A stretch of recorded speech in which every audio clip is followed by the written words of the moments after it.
Yo, what's up, guys? It's King Sean here. An NFL legal tampering period has officially begun, and the Commanders have already signed two players, both offensive linemen.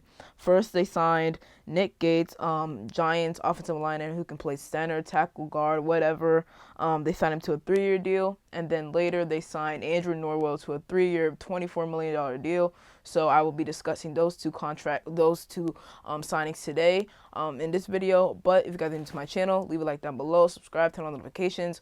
On the road to 2K subs, so if you could hit that sub button, I'd really appreciate it. And with that out of the way, let's get straight into the video. Alright, so first up, Nick Gates, and as you guys can see on my screen, Mike Garafolo reported, good story here. Former Giants offensive lineman Nick Gates, who broke his left fibula and tibia in a game against Washington in 2021, that was a Thursday night game, week 2 in 2021, and battled his way back from 7 surgeries, is headed to Washington.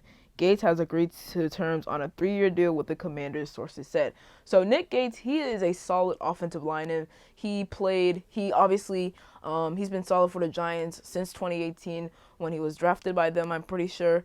Obviously in 2021, he tore his fibula and tibia. And people were even comparing it to Alex Smith's injury. It was that bad. But he made a recovery and played in the 2022 season. I think he played like over 300 or 400 snaps, and he's a pretty good pass blocker, also a pretty good running blocker. He can play center, tackle, guard. He can play anywhere. And here are the details of the contract. It's a 3-year, $16.5 million contract with $1.5 million for a max value of $18 million, and he gets $8 million guaranteed. So I like this deal. Now, I'm not gonna lie, 3 years is kind of a lot. Nick Gates, he's a solid offensive lineman, not the best, but he is solid. I look at this move as what we did with Wes Schweitzer back in 2020 when we signed him. We signed him to, I think it was a 3-year, $15 million deal.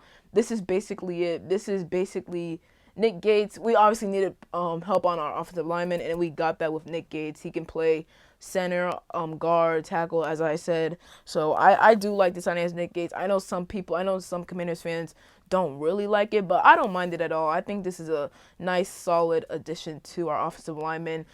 We really needed depth the way our offensive line played last year and the injuries we endured, especially at the center position. We needed some depth. We needed some new starters, and we got that in Nick Gates and Andrew Wylie, who I'm about to get to next. Now, as I mentioned, Andrew Wylie, source, as Ari Miroy reported first, source, former Chiefs right tackle Andrew Wylie plans to sign a 3-year, $24 million deal with the Washington Commanders, reuniting him with offensive coordinator Eric Bieniemy, who is our offensive coordinator and assistant head coach. Wylie started 59 games in 5 years for KC and had the game of his life in the Super Bowl against Philadelphia. Now a nice payday. So I really like this signing. I know I didn't have it in my players we should target during free agency, but it was really likely that Andrew Wylie might end up here, and he will be a 3-year, $24 million deal, $8 million per year. That's a nice deal for him. That's a nice payday for him. I like that. Now he's probably going now. He was a better guard than right tackle when he was in KC. He just needed to play at right tackle because of injuries. Kansas City injured on their offensive line, so he had to play right tackle. But he was really good in the playoffs for them at right tackle, especially in the Super Bowl. The Chiefs offensive lineman gave up 0 sacks in all.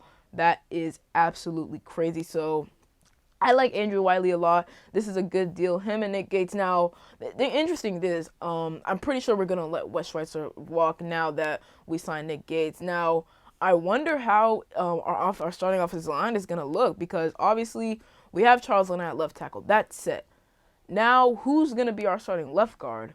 I'm pretty sure, I guess you could say Andrew Wylie. Yeah, I'm probably going to say Andrew Wylie for left guard. For center, Chase Roulier probably is going to be our starting center. Maybe Nick Gates the backup.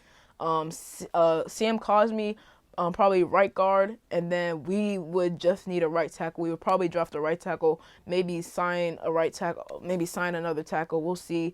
But that would probably be our starting off the line, or maybe who knows? Maybe Nick Gates might start at right guard, and Sam Cosmi might be the backup to him. So it's gonna be really interesting how this plays out. Obviously, we're not done signing free agents. We already signed 2 now. We're probably gonna sign some more offensive linemen. maybe sign a linebacker, maybe a DB, but we'll see how everything plays out. This is only the first day of free agency, well, legal tampering period. Free agency doesn't officially begin until Wednesday, March 15th. But today is basically the beginning because legal tampering period is when all the deals are basically broken out. So comment down below how you guys feel about the two signings. I hope you guys enjoyed today's video. If you did, leave a like down below, subscribe, turn on notifications. Every single signing that drops for us, I'll be dropping today, tomorrow, all week long. So make sure to turn on notifications and stay tuned to all those posts. And other than that, it's me, King Sean, and I'm out. Peace.